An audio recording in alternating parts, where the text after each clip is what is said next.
as the world battles a common enemy, a coronavirus, otherwise known as COVID-19. Since the outbreak of the virus in Wuhan, China in December, it's been tales of woe as nation after nation count their losses in different proportions, particularly in the death toll by each passing day, although stringent efforts have been made to contain the pandemic. Indeed, nations are in strong collaboration with relevant authorities across the globe to defeat the virus for the good of mankind. Nigeria's response to the pandemic has proved highly effective and productive so far, even as the authorities are identifying the efforts, or rather intensifying the efforts at achieving more positives in the fight. The federal government's initial 2-week lockdown order in the Federal Capital Territory, Lagos and Ogun State, remain top-notch in the measures as a good number of states have toed similar lines with appreciable results so far, while concerned medics and relevant medical facilities across the country receive great attention in the battle to stem the spread of the virus. Perhaps the low death rate and, of course, the recovery rate of identified patients at some facilities across the country speak volumes about Nigeria's readiness to fight coronavirus. We'd like to welcome you to NCAA Weekend File tonight as we dwell upon Nigeria's response to COVID-19. We do have detailed reports from our correspondents, plus a well-informed guest, the National Coordinator, Presidential Task Force, Dr. Sani Aliyu. My name is Kenan Ima Abudike.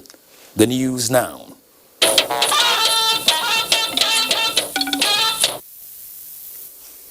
25 new cases of COVID-19 have been reported in Nigeria, 11 in Lagos, 3 in Edo, 6 in Osun, and 3 in the Federal Capital Territory. 2 new deaths have also been recorded in Lagos and Edo State. As at 10 p.m. 3rd April, there are 209 confirmed cases of COVID-19 reported in Nigeria, 25 have been discharged with 4 deaths. We will now bring you the coronavirus global update with Joy Ometun as our guide.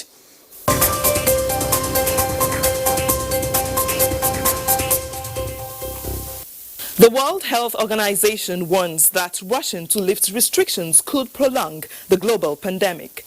A data compiled by Johns Hopkins University as at 6 p.m. local time showed that the number of countries affected now stands at 205. The number of confirmed infections globally has now reached 1,154,925. The death toll is 61,714. The latest figures from the United States shows more than 1,100 deaths in a single day, the highest figure for a 24-hour period anywhere in the world. This brings the total number of deaths to 7,844. New York State remains the worst affected, with fatalities climbing to 113,704. And in the United Kingdom, the number of deaths from the virus rose by 708 to a total of 4,313. The confirmed cases there are now 41,903. Meanwhile, Spain has reported 809 more deaths in the past 24 hours, bringing the total to 11,744. So far, 124,736 have been infected, which is now more than that of Italy. Let's go to France, where the number of deaths continue to rise, with 600 new deaths recorded in the past 24 hours, bringing the total to 6,507. China, where the pandemic began, has mourned the victims of the coronavirus outbreak by observing a 3-minute silence, bringing the nation to a halt. A total of 81,639 confirmed cases of COVID-19 have been reported in China. In Africa, the continent has not been hit as hard as other countries, but there are fears that if and when COVID-19 takes a hold, it may be a catastrophe. As at Saturday, 6 p.m. local time, the African Center for Disease Control reported 7,741 cases of the virus, 313 deaths and 640 recoveries across the continent. And that's a global update on COVID-19. Thanks for staying. I am Joyce Ometu. Thank you, Joyce. Police water cannon trucks have been deployed to support the federal government COVID-19 decontamination exercise. Onengia Fineface reports that the trucks will focus on disinfecting roads and other open spaces in the federal capital territory. Now, it all began with the official flag-off of the decontamination exercise in Nigeria with a partnership between the Federal Ministry of Environment and that of the Federal Fire Service.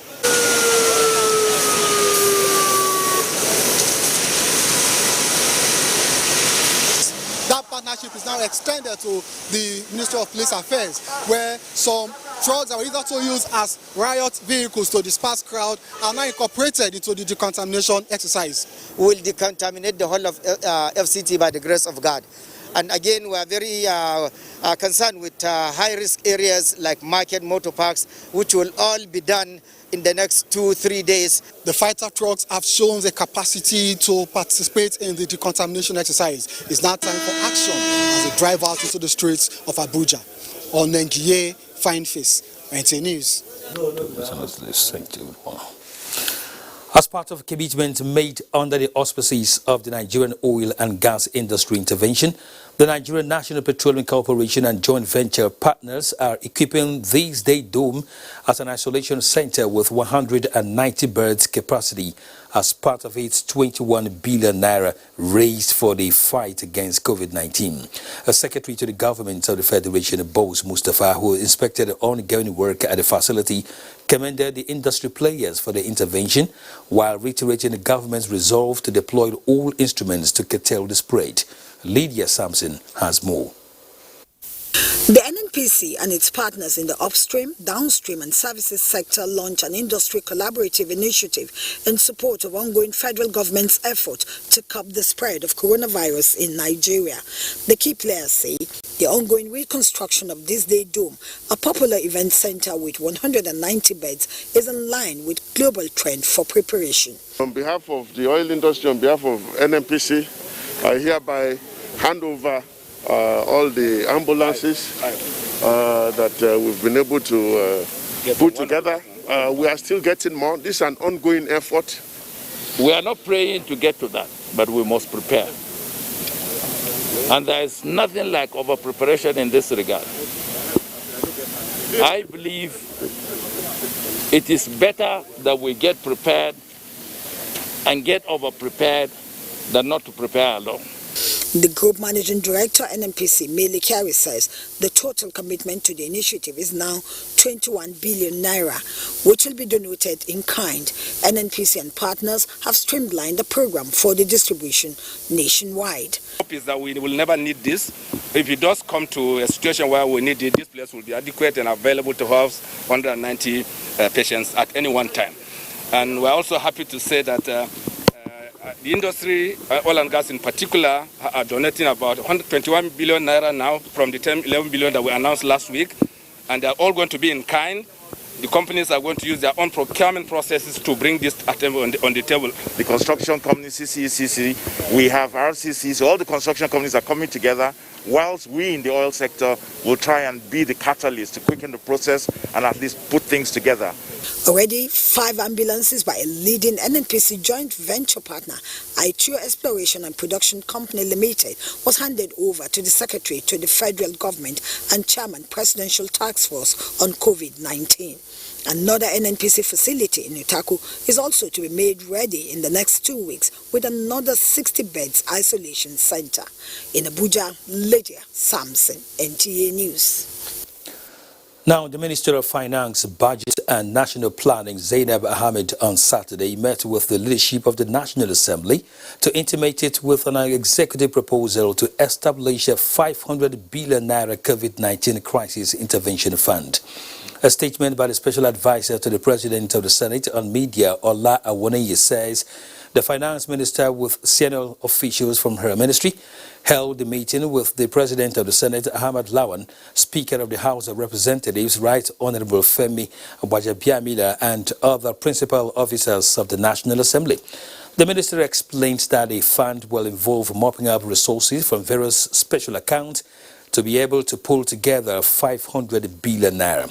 She said the proposed intervention fund is also expected to be sourced from grants being expected and loans from multilateral institutions. President of the Senate, Ahmad Lawan, observed that coming to the National Assembly for the loans is critical because Nigeria is in an emergency and time is of essence. Meanwhile, the House of Representatives is to consider another economic stimulus bill that will ensure that Nigerians get free supply of electricity for 2 months to mitigate the effects of COVID-19 on the economy. This came to light during a meeting between leadership of the National Assembly, the Minister of Finance and Director General of the Budget Office. Bajabiamila says electricity is a commodity consumed by every household, and using it to boost the informal sector under which most Nigerians operate is essential in the aftermath of the coronavirus pandemic. He urges the executive to consider all options put forward by experts on preparation against economic effects of coronavirus and stressed the need to ensure that all government funds and private donations are transparently accounted for. The Minister of Communication and Digital Economy, Issa Pantami, says the federal government has not approved 5G technology operation in the country. The minister, in a statement, is reacting to a rumor circulating on social media that 5G technology was responsible for coronavirus disease. It says the National Frequency Management Council has now deliberated nor released any approval for bulk frequency spectrum for the deployment of 5G. Pantami, however, says a 3-month study trial had commenced on November 25 in order to critically review and study the health and security implications of deploying 5G in Nigeria. It therefore says Nigerian Communications Commission was directed to ensure that a team of experts, security agencies and other stakeholders fully participate in the trial. Pantami says the trial process has been concluded and the study and reporting process is currently ongoing. On the 5G as it relates to coronavirus, the minister declares that government will not act on the speculations only, but will rather take an informed decision on 5G after due consultations with experts and the public. The Nigerian Civil Aviation Authority says it has developed a crew evacuation protocol where all applications for evacuation of flights shall be made through appropriate embassies, where that same embassy in addition provides transportation of crew to and from airport, including sleeping arrangements in accordance with the Nigeria Center for Disease Control guidelines. A statement by the Director General of NCAA, Captain Musa Nuhu, says all operators must provide prior flight notification to Port Health of flight arrival and departure or repatriation to ensure screening at point of entry. It further says Port Health will be responsible for screening at point of entry, while NCDC will be responsible for screening and monitoring during the period of rest if necessary. Nigerian Shippers Council says only essential goods will be declared at the port as stakeholders load federal government's lockdown order over COVID-19 spread. Olumide Eguntola reports. Part of port operations to economic viability, the federal government exempted the maritime industry from the total lockdown order to enable Nigerians have access to essential commodities in its clampdown against COVID-19. As a way of protecting operators from contracting and spreading coronavirus while they operate, key players in the maritime industry converge on Lagos to review their activities. The main thrust of their resolutions is to adhere strictly to the federal government stay-at-home order and possibly adopt electronic port system in Nigeria. One needs not to be at the port if one has no important transaction. It's not business as usual. The port is operating, but operating under limited circumstances. The most important thing is the containment of that virus. In the whole Europe, if Asians are actually suffering from this, at least Nigerians should know that this is real, and we get to know that we have to be at home if we have nothing to do at the ports. I heard somebody talking about vehicles that are loaded and all that. We're talking about emergency situation. These are relevant issues at this point in time. We'll be rolling out some basic requirements that all truckers must not come to the port anymore with their motorboy, and they must carry sanitizer and MPAs to provide hand washing services at every point, while trucks should come only into Lilliput, the transit truck back, no more than 20 trucks at a time. For now, the ports are open to only those workers trading in essential commodities, as any other activities will not be entertained by authorities concerned. In Lagos, Olumide Kuntola, NTA News. The Federal Road Safety Commission has once again reminded motorists to comply with the social distancing directive and avoid overloading. Co-Marshal Boboye Oyemi advises motorists, even in areas observing the presidential directive and the lockdown, to comply with all public health tips given by the Presidential Task Force on COVID-19. Now, many states across Nigeria are taking drastic measures to ensure that the spread of COVID-19 is curbed with awareness and adherence to basic hygiene. Reports gathered from some states show that efforts have been intensified at reaching out to rural dwellers to ensure compliance. Momso Damian Dati presents the situation. In Birnin Kebbi, Nura Tanko Wakili gathered that the stay-home order has been imposed on rural dwellers who are, however, calling on government to ensure steady power supply to enable them access information and events as they unfold on the television and radio. We've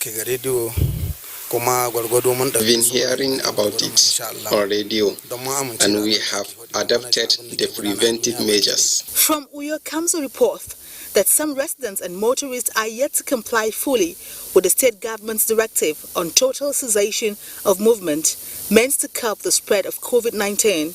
Ifeoma Akoje, who monitored the level of compliance, reports that human and vehicular movements were cited in the state capital. We have to shop in bulk to prepare ourselves because anything can happen. Like I have fresh tomato, pepper and onions and other goods. So at least they would have given us a day or 2 days notice to sell all those perishable out. Just like that, unexpected. It's not fair. And despite professional advice to maintain distancing as one of the measures to guard the spread of COVID-19 in the country, markets operate under crowded atmosphere at rural communities in Katsina.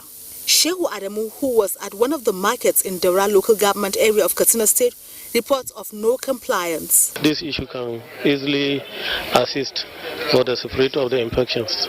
Reverse is the case in Ado Ekiti, where Ayodeji Ogunshaki reports that rural dwellers are complying with the government's directive. Anybody that you want to join us here now, we first of all wash your hand before you move closer with us. Then, as a boys now, if you want to check ourselves, didn't all get ourselves now, you will take leg, tamp ourselves. People around are cooperating, and I think it could reduce the pandemic. As health officials handle another suspected case of coronavirus. And following the record of an index case of COVID-19 in Benue, the state government has commenced the fumigation of markets and other public places in Makudi, the state capital. Charles Abba reports that the exercise, which started from Wurukum Market, is part of efforts towards mitigating the spread of the virus. Every corner is reached around the state as much as we can. We decontaminate every position possible. In Abuja, Momso Damian Dati, NTA News. Traditional rulers in Ondo State are intensifying their efforts at sensitizing the people on the need to be cautious and protect themselves against the coronavirus pandemic. Olajide Bello also reports that rural communities in the state are well mobilized. This is the infectious disease hospital located along Igbato Road in Akure, Ondo State. Here, the only index case is being managed. I have here with me the Chief Medical Director of this hospital, Dr. Busari Ismail. The index case we have is doing possibly well in the ward. We don't have any means to be having panic about the case. The vital signs are stable.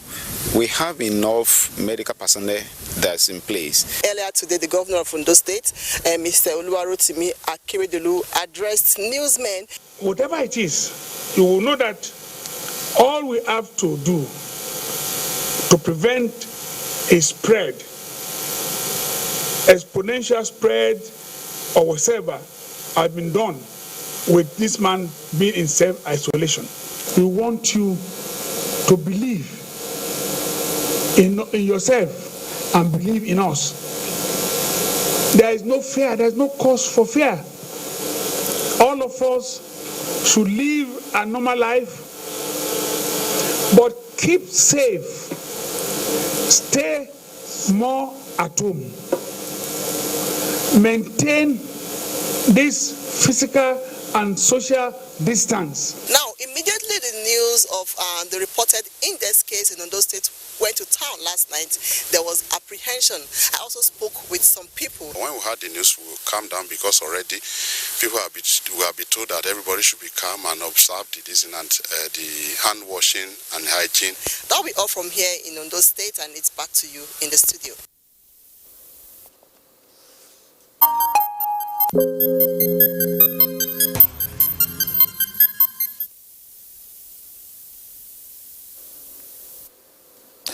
Well, our last report there was by Doris Olumoko. Now, let's talk security. The Armed Forces of Nigeria, through the Air Task Force of Operation Lafia Dole and artillery batteries of Sector 3 of the Multinational Joint Task Force, has destroyed an Islamic State of West Africa province camp at Tumbon Fulani on the fringes of Lake Chad in northern Borno State. In a statement by Acting Director, Defense Media Operations, Brigadier General Bernard Onyuko, this was achieved in combined air and artillery bombardments conducted on the 3rd of April 2020 as part of the coordinated joint offensive by the MNJTF to dislodge and completely rid the islands of Lake Chad of terrorist presence and activities. In a related development, the Air Task Force has continued to provide airlift support to troops of participating MNJTF national contingent, along with their logistics.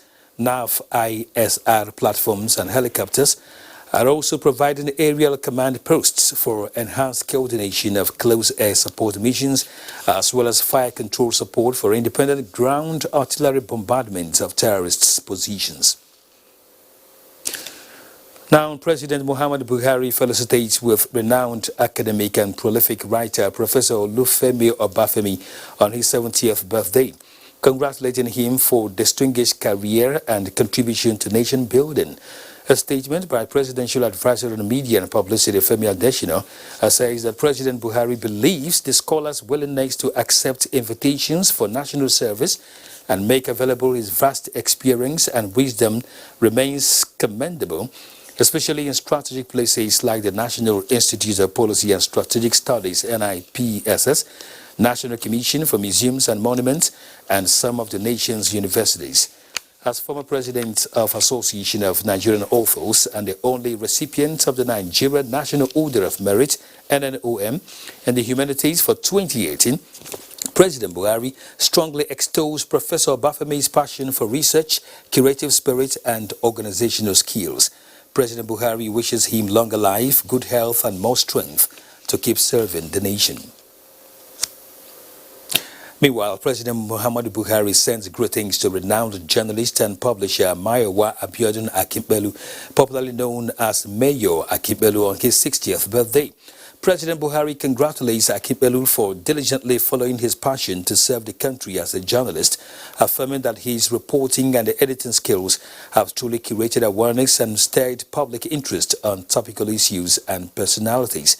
President Buhari felicitates with family members, friends, and professional colleagues of the publisher who made a name in and popularized lifestyle and entertainment reporting in the country. The president prays that Almighty God grants Akimbelu longer life, good health, and greater strides in his chosen profession. The Progressive Governors Forum sends best wishes to the national chairman of the APC, Adams Oshiomhole, on his 68th birthday. The forum, in a statement by its chairman, Governor Atiku Bagudu commended the commitment of Oshomole to a united, prosperous Nigeria. The governors acknowledged his contributions as one of the founding members of the Progressive Forum and continuous input to the processes of managing governance in Nigeria. President of the Senate, Ahmad Lawan, also rejoices with the national chairman of the All Progressives Congress, APC, Adams Oshomole, as he clocked 68. The Senate president described Oshomole as a man with the courage of his convictions, who has been consistent in his principled and dogged pursuit of life more abundant for Nigerians. Lawan wishes Oshomole good health and more service to Nigeria and the APC. Similarly, the Speaker, House of Representatives, Femi Gbajabiamila, on his part, describes Oshomole as one individual that has weathered storms and come out stronger, full of determination to ensure unity and harmony in the APC. He expressed admiration of Oshomole's uncommon sense of patriotism from his days as Labour leader and governor of Edo State, noting his firm commitment to party supremacy and discipline, which he describes as a trait many do not have. Gbajabiamila prayed God Almighty to continue giving him the wisdom and energy to pilot the affairs of the APC.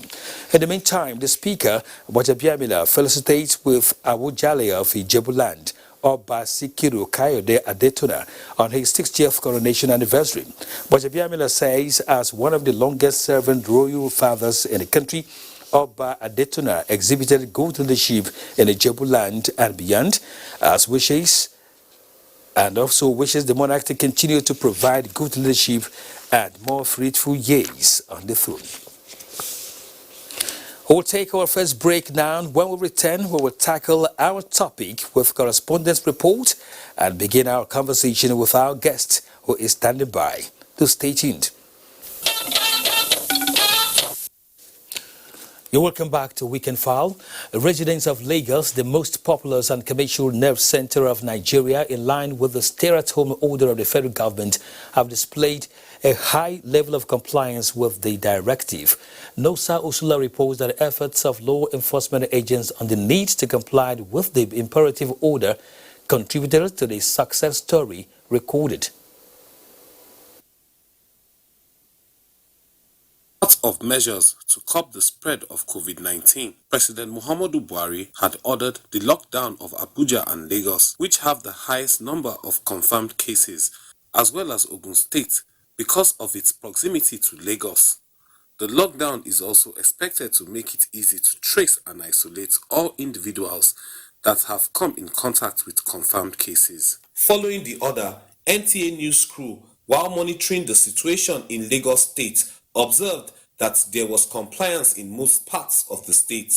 Areas like Allen Avenue, Computer Village Ikeja, Lagos Island, and other neighborhoods within the state were shadows of themselves. Despite the total lockdown, a couple of vehicles and motorcycles could be seen along some of the routes visited. This lockdown is a very important steps in the right direction to curb the spread of this coronavirus. I think it's substantially successful. I had the opportunity of moving around, and you will see all our roads are virtually empty. There are a lot of Nigerians that live by the day. Lagos State Commissioner for Health, Professor Akin Abayomi, explained that strict adherence to the various measures laid out by both the state and federal governments is necessary to curtail the spread of the virus. If we had not carried out any of these two interventions, would have shown a very steep rise in cases. The government is asking us to observe social distancing. This is a way that we can push back, that we can stave off a massive attack of coronavirus. The State's Commissioner of Police, Hakeem Udumosu, who commended residents for their voluntary compliance, said officers and men of the force would ensure that the rights of residents are not infringed upon as they continue to enforce the lockdown and social restriction orders. Definitely, in every family there are classes, but I haven't gotten them, I haven't discussed with them, so I haven't let them know why they have to comply. People are coming in. The commissioner also advised residents on the need to observe social distancing and the regular washing of their hands in order to stop the spread of the dreaded virus. In Lagos, Nosa Usula, NTA News.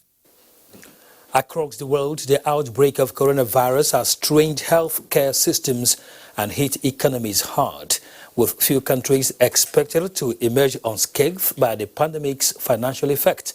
In Nigeria, Ogun is among the states hit by the pandemic, and to curb its spread, the state government has equipped 3 isolation centers amongst other measures to take care of COVID-19 cases in the state.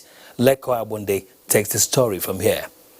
As the global community continues in the collective battle against the dreaded coronavirus pandemic, governments at all levels across the country have been working hard to ensure total victory over this common enemy.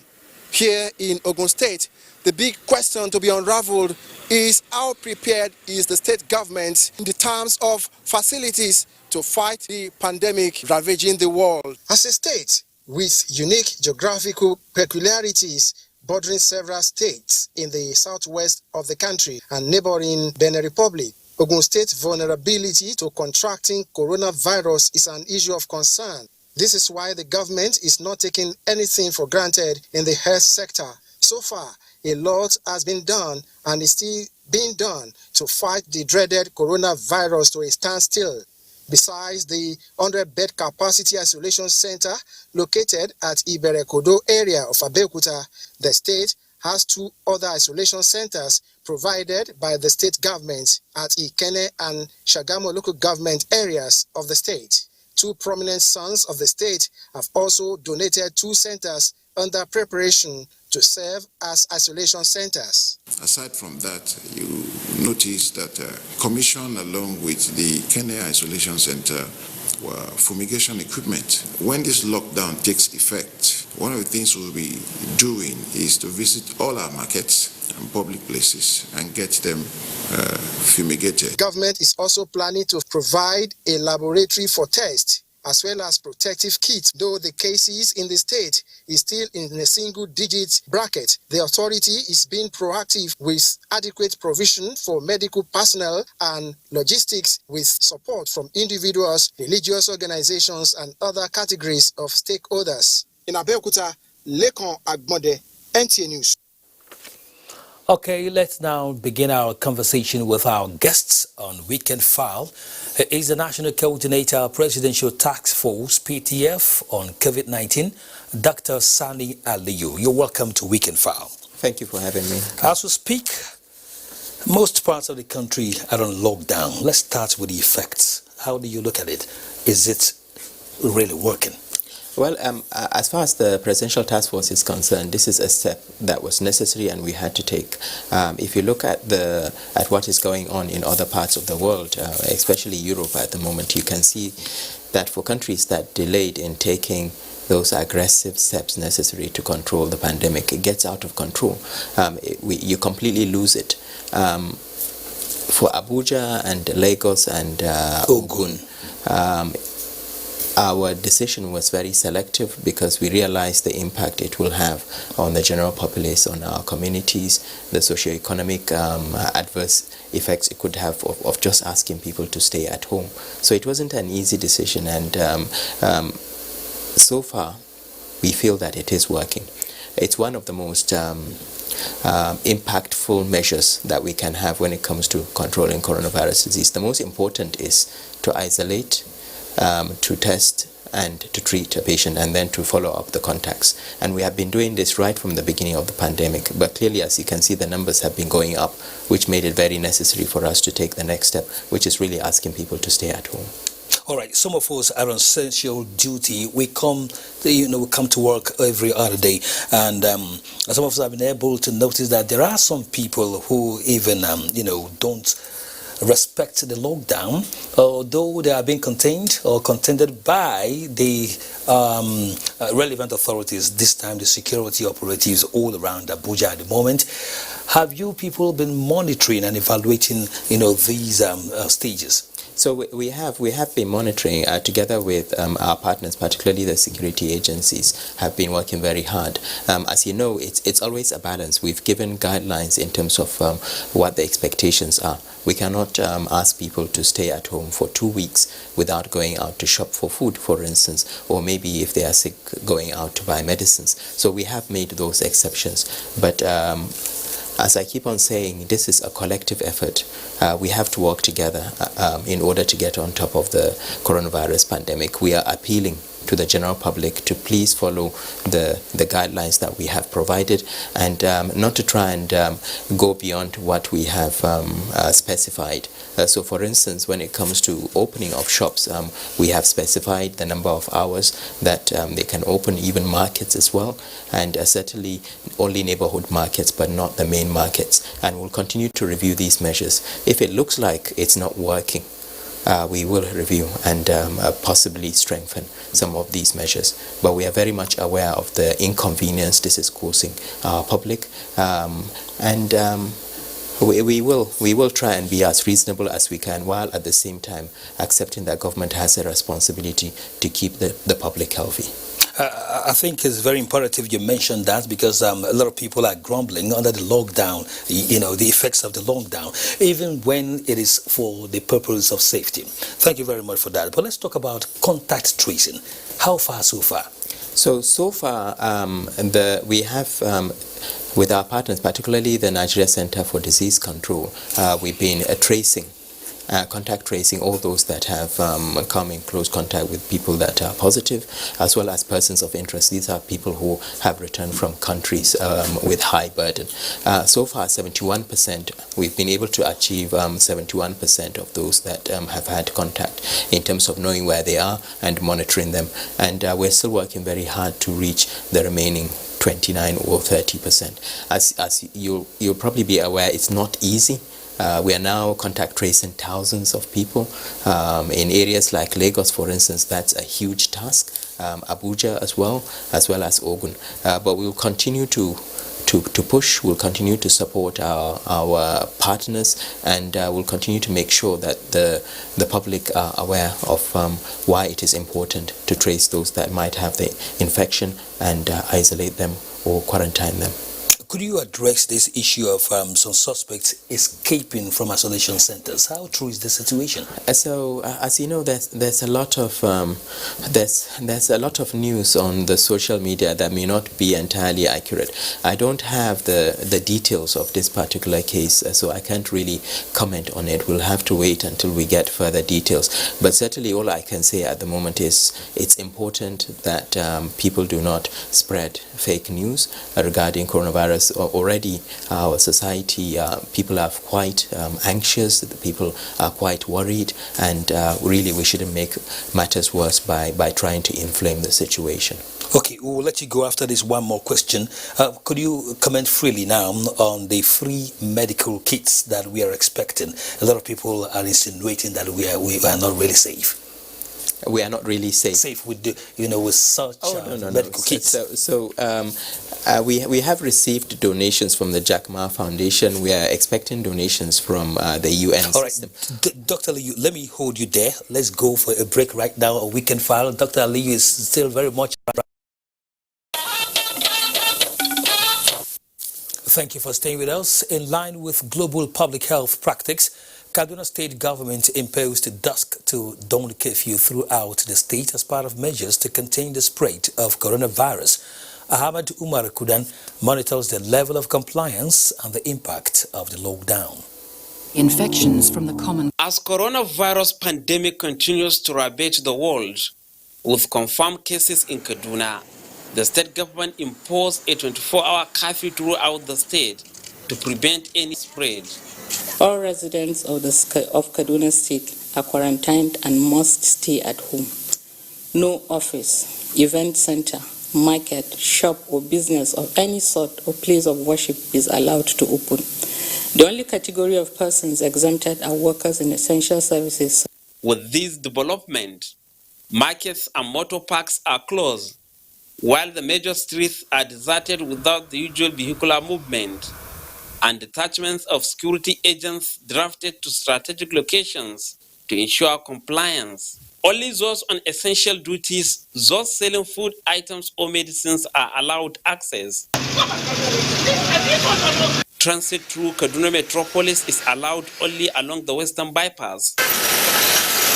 In Zaria, there is substantial compliance with the stay-at-home order as people remain in their houses. So if you restrict the number of people coming in from those areas, cities, either cities or countries, to your own area, so you are probably going to be safe, and then your people are going to be free of this virus. So, did the restriction of movement yield any positive results in the state? Okay, if you compare to cities like Abuja and Lagos and other places in the southwest, it's not going that astronomically. And so we are getting positive results, which means we are moving forward in curtailing and our efforts to curtail this disease. Relaxation of the curfew within the week allowed people to stock up on food and other essentials, while free movement is allowed every Tuesday and Wednesday in the state. In Kaduna, Ahmad Umar Kudang, NTA News. Dr. Sani Aliyu, of course, is still with me here. Before the break, we were talking about the safety of the kits and other medical facilities and equipment meant for this COVID-19. How do you react? So there's, I know there are a lot of news. News has been going around, especially in the social media, regarding contaminated PPE, what we call personal protection equipment. As far as we are concerned, as far as the PTF is concerned, there's really no truth in this at all for the country. Most of the kit that's been donated to us was donated either through the Jack Ma Foundation or the UN system, which is due to bring in some commodities, and also a company, a particular Chinese construction company.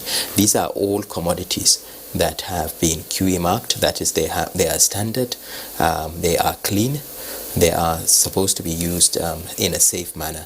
And we do have quality control systems in place as well to check and make sure if there are drugs, for instance, that those drugs are fit for consumption, if there are things that you wear, that they are in line with what we would expect in terms of the standards. So again, I will appeal to the general public to please be wary of the sort of fake news that's been circulating regarding coronavirus. It's not only is it unhelpful, but it's also making the fear, the anxiety that the society have, that people have, just to be worse. Really, so we need to be wary of what we read on the social media. Now, Dr. Aliyu, availability of palliatives is very key in cushioning the effect of the lockdown at this moment. How far do you think the federal government is ready to go with that? So, as stated in President Buhari's speech about a week ago, we definitely, as government, we are definitely appreciative of the challenges that people are going through, especially those that live very close to the breadline. The Honorable Minister of Humanitarian Affairs has already been on TV distributing, as part of the Social Intervention Fund, distributing resources to the very poor. And I know NEMA is also mobilizing about 70,000 tons of